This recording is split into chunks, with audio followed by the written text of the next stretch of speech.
Hello friends, ഇന്നത്തെ എപ്പിസോഡിൽ സച്ചിയുടെ കാര്യം സംസാരിക്കുവാനായി ഗോകുലിന്റെ അരികിലേക്ക് എത്തിയ ആരതിയോട് ഗോകുൽ തൽക്കാലം തനിക്ക് ശശിയെക്കുറിച്ചൊന്നും പറയാനില്ല എന്നും ആദ്യം താൻ അയാളെ നല്ലൊരു സൈക്കാട്രിസ്റ്റിനെ കാണിക്ക്, അതാണ് വേണ്ടതെന്നും ആരതിയോട് ഗോകുൽ ആവശ്യപ്പെടുന്നു. എത്രയും വേഗം തന്നെ അയാളെ നല്ലൊരു സൈക്കാട്രിസ്റ്റിനെ കാണിച്ച് അയാളുടെ ഈ രോഗം ഭേദമാക്കാൻ നോക്ക്, അതാണ് താൻ ചെയ്യേണ്ടതെന്ന് പറഞ്ഞ് ഗൂഗിൾ അവിടുന്ന് പോകാൻ ശ്രമിക്കുമ്പോഴേക്കും ഗൂഗിളിനോട് ആരതി വീണ്ടും പറഞ്ഞു, സർ ഞാൻ പറയുന്നു ഒന്ന് കേൾക്ക്.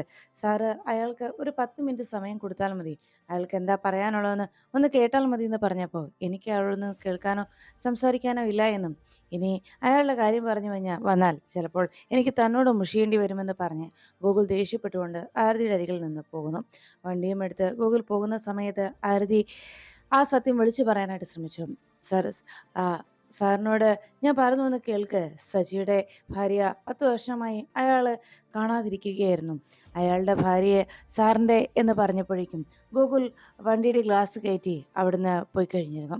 ഇത് കണ്ടതോടെ ആകെ നിരാശയുടെ ആരതി അങ്ങ് നിൽക്കുമ്പോൾ ആരതി പറഞ്ഞു, ഗൂഗിൾ സാർ, സാറിന് എന്നെ ഒഴിവാക്കി പോകാൻ കഴിഞ്ഞേക്കും, പക്ഷേ എനിക്ക് അധികം നാൾ ശശിയെ പിടിച്ചു നിർത്താൻ കഴിയുമെന്ന് ഉറപ്പില്ല. അതുകൊണ്ട് എന്തായാലും സാറിൻ്റെ അരികിൽ നിന്ന് അർച്ചനയും കുഞ്ഞിനെയും ശശി കൊണ്ടുപോയി തന്നെ ചെയ്യും സാർ എന്ന് പറഞ്ഞുകൊണ്ട് ആരതി അവിടെ നോക്കിയിരുന്നു.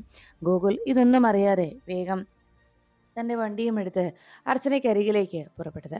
അർച്ചന അപ്പോഴും തൻ്റെ അമ്മയെയും സഹോദരങ്ങളെയും അനുഭവിക്കുന്ന ആ വേദനയെക്കുറിച്ചും അവര് ഇപ്പോൾ നേരിട്ട് കൊണ്ടിരിക്കുന്ന ദുരിതത്തെക്കുറിച്ചുമൊക്കെ ആലോചിച്ച് സങ്കടപ്പെട്ടിരിക്കുകയായിരുന്നു.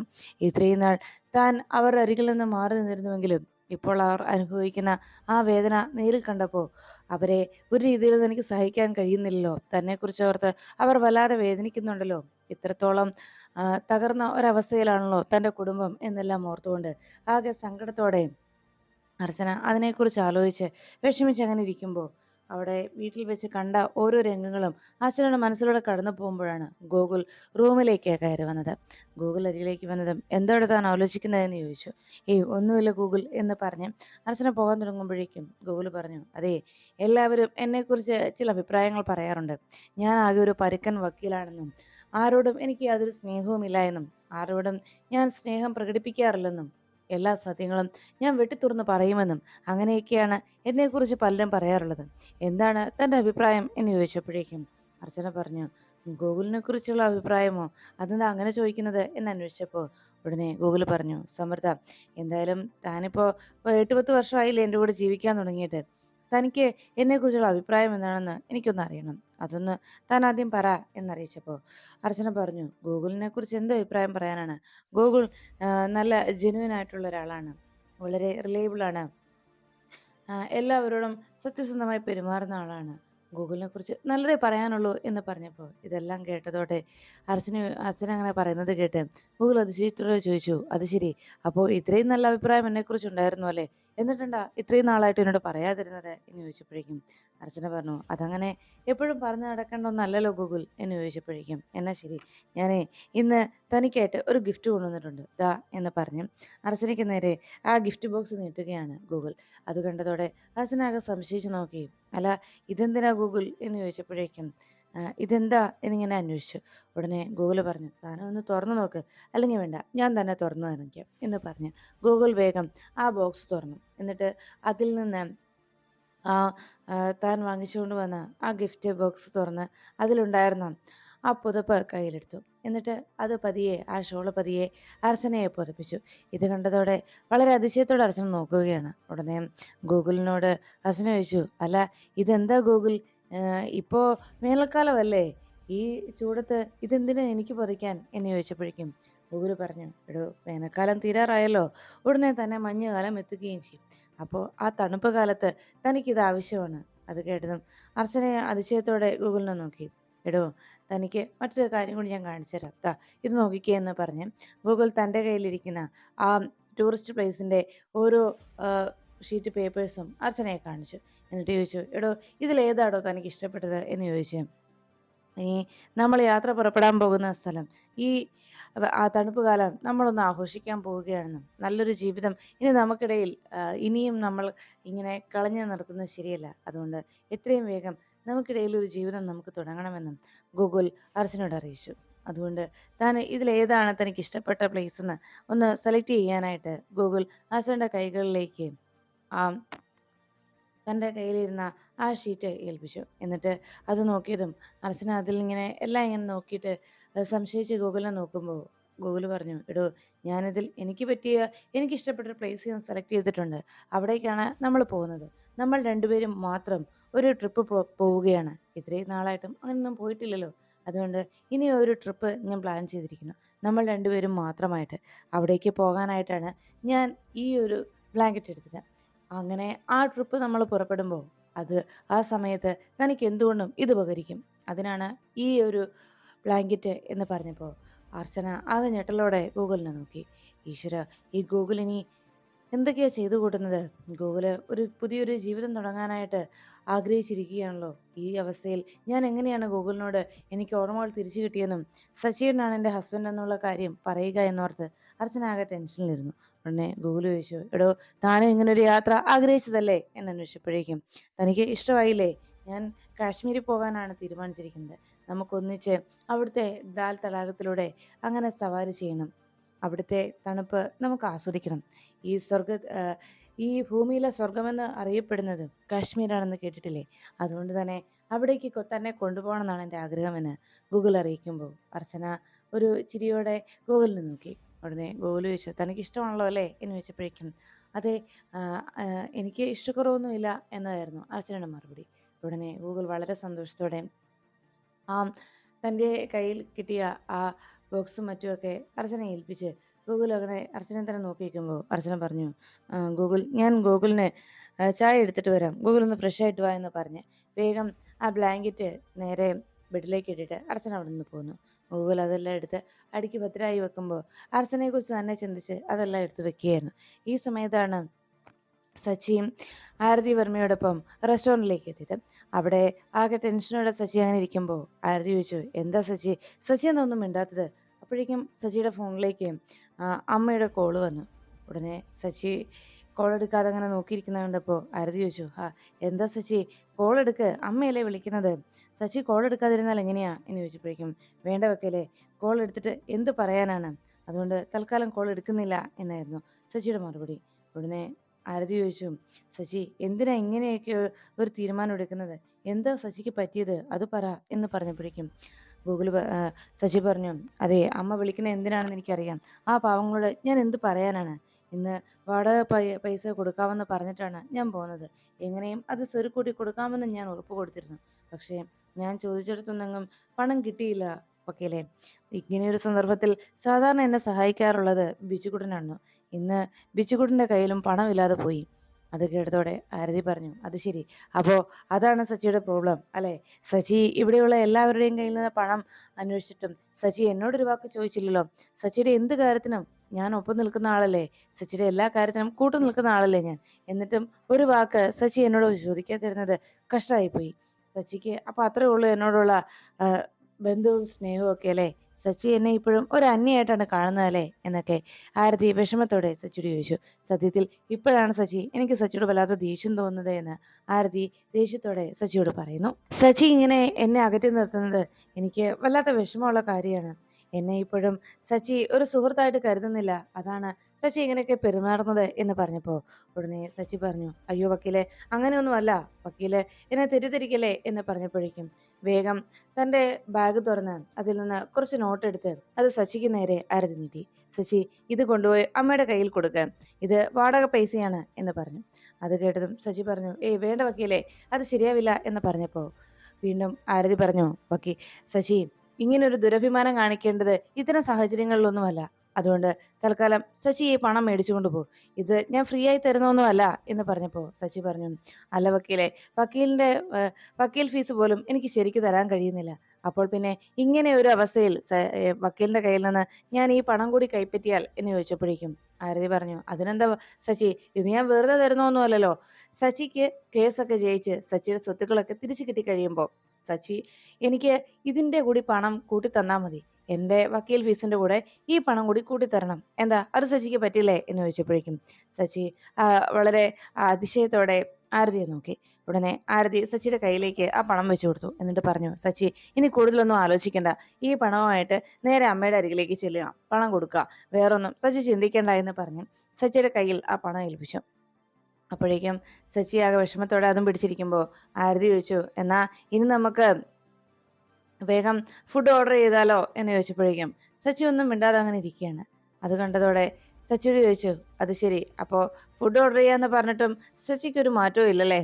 എന്നാൽ ശരി സച്ചി, വേഗം തന്നെ നമുക്ക് ഈ പ്രശ്നങ്ങൾക്ക് ഒരു പരിഹാരം കാണാവുന്നേ എന്ന് പറഞ്ഞ് ആരതി ഫുഡ് ഓർഡർ ചെയ്യുമ്പോൾ അവിടെ കമലമ്മ സച്ചിയെ വിളിച്ചിട്ട് കിട്ടാത്തതിനെ നിരാശയിലായിരുന്നു. എത്ര നേരമായി ഇവനെ വിളിച്ചിട്ട്, ഈ സച്ചി ഇത് എവിടെ പോയി കിടക്കുവാ, അവന് എവിടെയെങ്കിലും ഓട്ടം പോവാണെങ്കിൽ ഒന്ന് വിളിച്ചു പറഞ്ഞൂടെ എന്നൊക്കെ പരാതിപ്പെട്ടുകൊണ്ടും പരിഭവിച്ചും അങ്ങനെ ഇരിക്കുകയാണ് കമലമ്മ. ഇത് കണ്ടുകൊണ്ട് അകത്തേക്ക് വന്ന അനഘയും സ്നേഹയും ചോദിച്ചു, എന്താ അമ്മ എന്താ ഇങ്ങനെ തന്നെ ഇരുന്ന് സംസാരിക്കുന്നത് എന്ന് ചോദിച്ചപ്പോഴേക്കും, അല്ല വേറെ ആരുടെ കാര്യാ, നിന്റെ ഏട്ടന്റെ കാര്യം തന്നെ പറയുന്നത് എന്ന് സ്നേഹയോട് ഗൗരവത്തോടെ കമലമ്മ പറഞ്ഞു. അത് ചേട്ടനെന്താ പറ്റിയത് എന്ന് ചോദിച്ചപ്പോൾ, എത്ര നേരമായി അവനെ വിളിക്കുന്നു, ഒന്ന് ഫോൺ എടുത്തൂടെ, രാവിലെ വീട്ടിൽ നിന്ന് ഇറങ്ങിപ്പോയതാ, വീട്ടിൽ നിന്ന് പോകുമ്പോ ഒന്ന് പറഞ്ഞിട്ട് പോയിക്കൂടെ, വീട്ടിലുള്ളവർക്കൊരു സമാധാനമാവുമല്ലോ, ഇനിയിപ്പോ ഓട്ടത്തിന് പോയതാണെങ്കിലും അല്ലെങ്കിലും എങ്ങോട്ടാ പോകുന്നതെന്ന് വീട്ടുകാരെ ഒന്ന് അറിയിച്ചിട്ട് പോകുന്നതുകൊണ്ട് എന്താ ബുദ്ധിമുട്ട് എന്നൊക്കെ ദേഷ്യത്തോടെ കമലമ്മ പറയുമ്പോൾ ഇത് കേട്ട് നിന്ന അനഘ ചോദിച്ചു, എന്നാ അമ്മ ഒരു കാര്യം ചെയ്യും, ആരതി ചേച്ചി ഒന്ന് വിളിച്ചു നോക്ക്, നമ്മളോട് വിളിച്ച് പറഞ്ഞില്ലെങ്കിലും ആരതി ചേച്ചിയോട് പറയാതെ ഏട്ടൻ പോവില്ല എന്ന് പറഞ്ഞപ്പോൾ അത് ശരിയാമേന്ന് അനഘയെ സമ്മതിച്ചു. എന്നാൽ ശരി, ഇനി ആരതിയെ വിളിച്ചു നോക്കാം എന്ന് പറഞ്ഞ് വേഗം കമലമ്മ ആരതിയുടെ ഫോണിലേക്ക് വിളിച്ചു. ആരതി അപ്പോഴേക്കും ഭക്ഷണം കഴിക്കുന്നതിനിടയിൽ സച്ചി ആകെ ടെൻഷൻ അടിച്ചിരിക്കുമ്പോൾ, സച്ചി എന്താ ഫുഡ് കഴിക്കാത്തത് എന്ന് ആരതി ചോദിച്ചു. കഴിക്കാൻ തോന്നുന്നില്ല വക്കീലെ എന്നതായിരുന്നു സച്ചിയുടെ മറുപടി. സച്ചി, ഇങ്ങനെയൊക്കെ ആലോചിച്ചിരുന്നിട്ട് സച്ചി വെറുതെ മനസ്സ് ടെൻഷനാക്കല്ലേ, സച്ചിയുടെ പ്രശ്നങ്ങൾക്ക് നമുക്ക് ഉടനെ പരിഹാരം കാണാവുന്നേ, ഒന്നുമല്ലേ ഞാനുണ്ടല്ലോ ഒപ്പം, സച്ചി വിഷമിക്കാതിരിക്കേ, ഞാൻ പറഞ്ഞല്ലോ, സച്ചി സമാധാനത്തോടെ ഇരിക്കേ, ദാ ഇപ്പോൾ ഫുഡ് കഴിക്കേ. ഇത്രയും 10 വർഷക്കാലം സച്ചിക്ക് അർച്ചനയെ കുഞ്ഞും എവിടെയാണെന്ന് പോലും അറിയാൻ സാധിച്ചിരുന്നില്ല. എവിടെയുണ്ട് എന്നറിയാതെ സച്ചി ഇത്രയും നാളും ജീവിച്ചില്ലേ? എന്നാൽ ഇപ്പോൾ സച്ചിക്ക് സച്ചിയുടെ മോളെയും അർച്ചനയും ദൂരെ നിന്നെങ്കിലും ഒന്ന് കാണാൻ കഴിയുന്നുണ്ടല്ലോ എന്ന് പറഞ്ഞപ്പോൾ സച്ചി പറഞ്ഞു, എങ്കിലും വക്കീലെ, എൻ്റെ പൊന്നു മോളെ ഒന്ന് അരികിലേക്ക് വിളിച്ചു നടത്തി എൻ്റെ മോളെ എന്ന് പറഞ്ഞ് അവളെ ഒന്ന് ചേർത്ത് പിടിച്ചൊന്ന് സ്നേഹിക്കാൻ പോലും എനിക്ക് കഴിയുന്നില്ലല്ലോ വക്കീലെ എന്നതായിരുന്നു സച്ചിയുടെ ആശങ്ക. സച്ചി അങ്ങനെ പറയുമ്പോഴേക്കും ആരതി പറഞ്ഞു, സച്ചി ഇങ്ങനെ വിഷമിക്കാറെ, സച്ചിയുടെ പ്രശ്നങ്ങൾക്കൊക്കെ പരിഹാരം ഉടനെ ഉണ്ടാകുമെന്നേ, സച്ചി ഒന്ന് സമാധാനപ്പെട്, എല്ലാ പ്രശ്നങ്ങളും നമുക്ക് ഉടനെ തന്നെ പരിഹരിക്കാം, ഗോകുൽ സാറിനോട് എല്ലാം പറഞ്ഞ് നമുക്ക് ബോധ്യപ്പെടുത്താം, എന്തായാലും സച്ചി ഇങ്ങനെ ടെൻഷൻ അടിച്ചിട്ട് കാര്യമൊന്നുമില്ലല്ലോ, ഞാനുണ്ടല്ലോ കൂടെ, സച്ചി ഏത് പ്രശ്നത്തിലും ഞാൻ സച്ചിക്കൊപ്പം ഉണ്ടാവുന്നേ എന്ന് പറഞ്ഞപ്പോൾ ഉടനെ സച്ചി പറഞ്ഞു, വക്കീല് കൂടെയുണ്ട് എന്നതാണ് ഇപ്പൊ എൻ്റെ ഏറ്റവും വലിയ ധൈര്യം, സത്യം പറയാലോ, വക്കീല് കൂടി എൻ്റെ ഒപ്പം ഇങ്ങനെ നിൽക്കുന്നില്ലായിരുന്നുവെങ്കിൽ ഒരുപക്ഷെ ഞാൻ എപ്പോഴേ മരിച്ചു പോകുമായിരുന്നു, അതല്ല എങ്കിൽ ഞാനൊരു എല്ലാവരും പറയുന്ന പോലെ ഒരു മുഴു ഭ്രാന്തനായി മാറുമായിരുന്നു എന്ന് സച്ചി വേദനയോടെ ആരതിയോട് പറയുമ്പോൾ സച്ചിയോട് ആരതി പറഞ്ഞു, ഒന്നും ഓർത്ത് സച്ചി വിഷമിക്കണ്ട, ഇപ്പോഴും ഏത് പ്രശ്നത്തിലും സച്ചിക്കൊപ്പം ഈ ഞാനുണ്ടാവും, എന്താ അതുപോരെ എന്ന് പറഞ്ഞ് സച്ചിയെ സമാധാനിപ്പിച്ചു. അപ്പോഴാണ് ആരതിയുടെ ഫോണിലേക്ക് കമലമ്മയുടെ കോള് വന്നത്. ഫോൺ എടുത്തു നോക്കിയിട്ട് ആരതി പറഞ്ഞു, ദേ അമ്മയെ വിളിക്കുന്നത്. ഉടനെ സച്ചി ചോദിച്ചു, അതെ അമ്മയാണെങ്കിൽ തൽക്കാലം ഒന്നും പറയണ്ട, താൻ വക്കീൽ ഫോൺ എടുക്കണ്ട എന്ന് പറഞ്ഞപ്പോഴേക്കും അതെങ്ങനെ ശരിയാവും സച്ചി, എന്താ കാര്യം എന്ന് ഒന്ന് അറിയണ്ടേ എന്ന് പറഞ്ഞ് ആരതി വേഗം കോൾ അറ്റൻഡ് ചെയ്തു. കോൾ എടുത്തതോടെ കമലമ്മ ചോദിച്ചു, മോളെ എവിടെയാ എന്ന് അന്വേഷിച്ചപ്പോഴും, ഞാനൊരു റെസ്റ്റോറൻറ്റിലാ അമ്മേ, എന്താ അമ്മേ കാര്യം എന്ന് അന്വേഷിച്ചു. അതെ സച്ചി ഉണ്ടോ മോളെ കൂടെ, അവൻ എവിടെയാണെന്ന് അറിയാവോ എന്ന് ചോദിച്ചപ്പോഴേക്കും ആരതി സച്ചിയെ ഒന്ന് നോക്കി. എന്നിട്ട് സച്ചി പറഞ്ഞു, ഇല്ലല്ലോ അമ്മേ, സച്ചി എൻ്റെ കൂടെ ഇല്ല, എന്താ അമ്മേ എന്ന് ചോദിച്ചപ്പോഴേക്കും, രാവിലെ ഇവിടെ നിന്ന് ഇറങ്ങിയതാ, മോൾ ഇന്നത്തെ ദിവസം അവനെ കണ്ടില്ലേ എന്ന് ചോദിച്ചപ്പം രാവിലെ കണ്ടിരുന്നോ എന്ന് ആരതി മറുപടി നൽകി. എന്നാൽ ശരി, രാവിലെ പോയിട്ടും ഇത്ര നേരമായിട്ടും അവൻ എവിടെയാണെന്ന് പോലും ഒരു വിവരവും ഇല്ല, ഞാൻ വിളിച്ചിട്ടാണെ അവൻ ഫോണും എടുക്കുന്നില്ല, എന്തായാലും മോളെ വിളിക്കുകയാണെങ്കിൽ ഒന്ന് പറയണം ഇങ്ങോട്ടൊന്ന് വിളിക്കാൻ, അല്ലെങ്കിൽ എത്രയും വേഗം വീട്ടിലേക്ക് വരാൻ പറയണം എന്ന് പറഞ്ഞു. ശരിയമ്മേ, ഞാൻ പറയാം എന്ന് പറഞ്ഞ് ആരതി ഫോൺ വെച്ചു. ആരതി ഫോൺ വെച്ച് കഴിയുമ്പോഴേക്കും സച്ചി ആരതി ഒന്ന് നോക്കി. കണ്ടില്ലേ പാവം അമ്മയുടെ അവസ്ഥ എന്ന് പറഞ്ഞപ്പോഴേക്കും സച്ചി പറഞ്ഞു, എന്നാ ഞാൻ ഇറങ്ങട്ടെ വക്കീലെ, അമ്മയാകെ ടെൻഷൻ അടിച്ചിരിക്കുകയായിരിക്കും, ഞാൻ വേഗം വീട്ടിലേക്ക് പോയിക്കോളാം എന്ന് പറഞ്ഞപ്പോൾ ശരി എന്നാൽ സച്ചി പോയിക്കോ എന്ന് ആരതി അറിയിച്ചു. വക്കീലിനെ ഞാനൊരു ടാക്സി വിളിച്ചു തരാം, വക്കീലിനെ അവിടേക്ക് വിട്ടിട്ട് ഞാൻ പൊക്കോളാം എന്ന് പറഞ്ഞപ്പോഴേക്കും ആരതി പറഞ്ഞു, അത് വേണ്ട സച്ചി, എനിക്ക് കുറച്ചു നേരം ഇങ്ങനെ തനിച്ചിരിക്കണം, എൻ്റെ മൈൻഡ് ഒന്ന് ഫ്രീ ആകണം. സച്ചി പോയിക്കോ, ഞാനിവിടെ ഇരുന്നോളാം എന്ന് പറഞ്ഞപ്പോൾ എന്നാൽ ശരി വക്കീലെ, ഞാൻ ഇറങ്ങട്ടെ എന്ന് പറഞ്ഞ് സച്ചി അവിടെ നിന്ന് പോകുമ്പോൾ ആരതി ഓർത്തു, സച്ചിയുടെ സ്വപ്നങ്ങൾ സച്ചിക്ക് തിരിച്ചു കിട്ടാൻ പോവുകയാണ്. അർച്ചനയും കുഞ്ഞും സച്ചിക്ക് അരികിലേക്ക് വരാൻ പോകുന്നു. സച്ചി ഇത്രയും നാളും ഇരുട്ടിലായിരുന്നെങ്കിൽ ഇപ്പൊ അതെല്ലാം മാറി വെളിച്ചത്തിലേക്ക് എത്തുന്നു. എന്നാൽ എനിക്ക് മാത്രമാണ് വീണ്ടും ഇരുട്ടിലേക്കുള്ള യാത്ര. എന്നെ മനസ്സറിഞ്ഞ ഈശ്വരന്മാർ എന്നെ സഹായിച്ചില്ല എങ്കിലും എനിക്ക് വിഷമമില്ല. കാരണം സച്ചി സന്തോഷവാനാകാൻ പോവുകയാണല്ലോ. സച്ചിയുടെ ജീവിതത്തിലെ ഇത്രയും നാളത്തെ നിരാശയും സങ്കടവും ഇല്ലാതാകാൻ പോകുന്നില്ലേ, അത് മതി എന്ന് മനസ്സുകൊണ്ട് ആശ്വസിച്ചുകൊണ്ട് ആരതി അങ്ങനെ നോക്കിയിരുന്നു. അപ്പോഴാണ് ഗൂഗിളിൻ്റെ ഫോണിലേക്ക് ഒരു കോള് വന്നതും ഗൂഗിൾ കോൾ അറ്റൻഡ് ചെയ്തുകൊണ്ട് പുറത്തങ്ങനെ നിൽക്കുമ്പോഴാണ് അവിടെ ഹാളിലേക്ക് എത്തിയ അർച്ചന ഗൂഗിളിൻ്റെ സംസാരമൊക്കെ കേട്ടത്. ഗൂഗിൾ അപ്പോഴേക്കും താൻ പോകാൻ പ്ലാൻ ചെയ്ത ട്രിപ്പിനെ കുറിച്ചാണ് സംസാരിച്ചത്. നമ്മൾ ഫിക്സ് ചെയ്ത സ്ഥലത്തേക്ക് തന്നെ മതിയെന്നും വൈഫിന് അത് താല്പര്യമാണെന്നും അതുകൊണ്ട് അങ്ങോട്ട് തന്നെ പോകാമെന്നൊക്കെ ഗൂഗിൾ പറയുന്നു. എല്ലാം കേട്ടുകൊണ്ട് അവിടേക്ക് വന്ന അർച്ചന ആകെ ടെൻഷനിലായി. ഈശ്വര, ഗൂഗിള് യാത്രയ്ക്കായിട്ടുള്ള തയ്യാറെടുപ്പ് നടത്തുകയാണല്ലോ, ഇതിൽ നിന്ന് എങ്ങനെ ഒന്ന് പിന്തിരിപ്പിക്കുമെന്ന് ആലോചിച്ച് അർച്ചന ടെൻഷനോടെ നിൽക്കുമ്പോഴാണ് അവിടെ ആ സെറ്റിയിൽ കിടക്കുന്ന പേപ്പേഴ്സ് അർച്ചന കണ്ടത്. ആ ഫയൽ അർച്ചന നോക്കിയതും വേഗം ആ ഫയലൊന്ന് എടുത്ത് മറിച്ചു നോക്കി. അപ്പോഴേക്കും അത് സച്ചിയുടെ കേസ് ഫയലാണെന്നും നെല്ലിശ്ശേരി ഗ്രൂപ്പിൻ്റെയും അവന്തികയും നെല്ലിശ്ശേരി ഗ്രൂപ്പുമായി നടത്തുന്ന കേസിൻ്റെ ഫയലാണെന്നും അർച്ചനയ്ക്ക് മനസ്സിലായി. അയ്യോ, ഇത് കമ്മീഷൻ റിപ്പോർട്ടാണല്ലോ, അഡ്വക്കേറ്റ് കമ്മീഷൻ റിപ്പോർട്ട്. ഇതെന്താണെന്നറിയാനായി അർച്ചന പതുക്കെ ഒന്ന് തിരിച്ചു നോക്കി. അതൊന്ന് വായിച്ചു നോക്കിയപ്പോഴേക്കും അതിൽ എഴുതിയിരിക്കുന്നത് സച്ചിക്ക് അനുകൂലമായിട്ടുള്ള റിപ്പോർട്ടായിരുന്നു. അതെല്ലാം വായിച്ചു നോക്കിയതോടെ വലിയ അതിശയമായി അർച്ചനയ്ക്ക്. ഇത് സച്ചിയേട്ടന് അനുകൂലമായിട്ടാണല്ലോ ഇതിൽ റിപ്പോർട്ട് വന്നിരിക്കുന്നത്. ഇതിൽ പലയിടത്തും അവന്തികയുടെ പേരും പറയുന്നുണ്ടല്ലോ. ഗൂഗിൾ സച്ചിയേട്ടന് അനുകൂലമായിട്ടാണല്ലോ റിപ്പോർട്ട് കൊടുക്കുന്നത് എന്ന് ആലോചിച്ചുകൊണ്ട് അർച്ചന അതിനെക്കുറിച്ച് അങ്ങനെ ചിന്തിച്ച് വളരെ ആകാംക്ഷയോടെ അതിലെ പേപ്പേഴ്സ് മറിച്ചങ്ങനെ നോക്കുമ്പോൾ ഗൂഗിൾ ഫോണിൽ സംഭാഷണം അവസാനിപ്പിച്ച് പിന്തിരിഞ്ഞ് നോക്കുമ്പോൾ അർച്ചന നോക്കുന്ന കാഴ്ചയാണ് കണ്ടത്. വേഗം ഗൂഗിൾ അരികിലേക്ക് വന്നതും അർച്ചന ആ ഫയൽ പതിയെ എടുത്ത് ആ പേപ്പേഴ്സ് ആ ഫയലിലേക്ക് എടുത്തു വെച്ചു. എന്നിട്ട് ഗൂഗിളിനെ നോക്കിയിട്ട് പറഞ്ഞു, അല്ല, ഇത് ഏത് ഫയലാ ഗൂഗിൾ? ഞാനതൊന്ന് വെറുതെ മറിച്ച് നോക്കുകയായിരുന്നു. അല്ല, ഇത് അഡ്വക്കേറ്റ് കമ്മീഷൻ്റെ റിപ്പോർട്ടല്ലേ എന്നിങ്ങനെ അർച്ചന അന്വേഷിച്ചപ്പം ഗൂഗിൾ പറഞ്ഞു, അതെ അതെ സമൃദ്ധ, ഇത് അഡ്വക്കേറ്റ് കമ്മീഷൻ്റെ റിപ്പോർട്ട് തന്നെയാണ്. ഇതിലെന്താ എഴുതിയിരിക്കുന്നത്? എന്താ ഗൂഗിൾ കൊടുക്കാൻ പോകുന്ന റിപ്പോർട്ട്? അത് പറയാൻ പറ്റുമെങ്കിൽ എന്നോട് പറയുമോ എന്ന് ചോദിച്ചപ്പോഴേക്കും ഇല്ലെങ്കിൽ വേണ്ട കേട്ടോ എന്ന് സമൃദ്ധ അറിയിച്ചപ്പോൾ ഉടനെ ഗൂഗിൾ പറഞ്ഞു, അതെ, അഡ്വക്കേറ്റ് കമ്മീഷൻ്റെ റിപ്പോർട്ട് ഈശ്വരനോട് പോലും പറയരുതെന്നാണ് നിയമം പറയുന്നത്. പക്ഷേ ഇന്നേ വരെ ഒരു അഡ്വക്കേറ്റ് കമ്മീഷൻ്റെ റിപ്പോർട്ടും സ്വന്തം ഭാര്യയെ കാണിക്കാതെ അഡ്വക്കേറ്റ് കമ്മീഷൻ പോയിട്ടുണ്ടാവുമെന്നോ ഭാര്യയോട് പറയാതെ ചെയ്തിട്ടുണ്ടെന്നും എനിക്ക് തോന്നുന്നില്ല എന്ന് ഗൂഗിൾ അറിയിച്ചു. അതുകൊണ്ട് ഗൂഗിൾ പറഞ്ഞു, എടോ, ഇതിൽ ഞാൻ എഴുതിയിരിക്കുന്നത് താൻ കരുതിയിരിക്കുന്ന പോലെ തൻ്റെ ആ ബെസ്റ്റ് ഫ്രണ്ട് ഉണ്ടല്ലോ അവന്തിക, അവർ അത്ര നല്ല സ്ത്രീയൊന്നും അല്ല കേട്ടോ. കാരണം ഈ സച്ചി എന്ന് പറയുന്ന ആ പാവം മനുഷ്യൻ്റെ കുടുംബത്തെയും ആ പാവത്തിനെയും ചതിച്ച്, ആ പാവത്തിൻ്റെ അച്ഛനെ ചതിച്ച് അവർ നേടിയെടുത്തതാണ് ആ കണ്ട സ്വത്തുക്കളെല്ലാം. അത് മാത്രമല്ല, ആ പാവം സച്ചി അയാളുടെ ഭാര്യ അർച്ചനയും ചേർന്ന് അവരുടെ വീട്ടിലെ ഒരു ഡ്രൈവറായിരുന്ന ഒരു ശിവരാമൻ്റെ കുഞ്ഞിനെ ദത്തെടുത്ത് വളർത്തുന്നുണ്ട്. അന്ന് ആ കുഞ്ഞിൻ്റെ പേരിലും ഈ സേതുമാധവൻ എന്ന് പറയുന്ന സച്ചിയുടെ അച്ഛൻ ഒരു ഓഹരി സ്വത്തുക്കൾ എഴുതി വെച്ചിട്ടുണ്ടായിരുന്നു. ആ സ്വത്തുക്കൾ പോലുമാണ് ഇപ്പോഴും അവന്തിക കൈവശപ്പെടുത്തി വെച്ചിരിക്കുന്നത്. അതൊക്കെയാണ് ഞാനിതിൽ റിപ്പോർട്ട് ചെയ്തിരിക്കുന്നത്. എന്തായാലും എൻ്റെ ഈ കമ്മീഷൻ റിപ്പോർട്ട് കോടതിക്ക് മുന്നിൽ എത്തിക്കഴിയുമ്പോൾ തീർച്ചയായിട്ടും സച്ചിക്ക് അനുകൂലമായിട്ടുള്ള വിധിയേ വരുള്ളൂ. അത് കേട്ടതോടെ അർച്ചന ചോദിച്ചു, അപ്പോൾ അതോടെ അയാൾക്ക് നഷ്ടപ്പെട്ടതെല്ലാം തിരിച്ചു കിട്ടുമോ എന്ന് ചോദിച്ചതും, അത് അങ്ങനെ പറയാൻ കഴിയില്ല. ഇവിടെ തോറ്റു കഴിഞ്ഞാൽ ഇതിൽ സിവിൽ കേസല്ലേ, ഇവിടെ പോയാൽ ഇവിടെ നിന്ന് അവന്തിക ഹൈക്കോടതിയിലേക്ക് പോകും. അവിടെയും തോറ്റാൽ പിന്നെ സുപ്രീം കോടതി.